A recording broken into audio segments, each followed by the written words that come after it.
Hammaga assalomu alaykum. Mana men bitta narsa ko'rib qoldim hozir.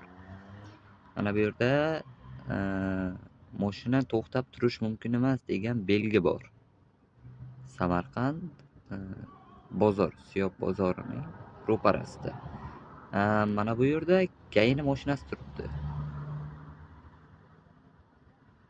Bu hozir to'g'ri keladimi, kelmaydimi? Bu zizmak. Mashina qo'yish mumkin emas. U Gayni mashinasi atak 1 soatdan beri turibdi. 1 soat 40 minutdan beri.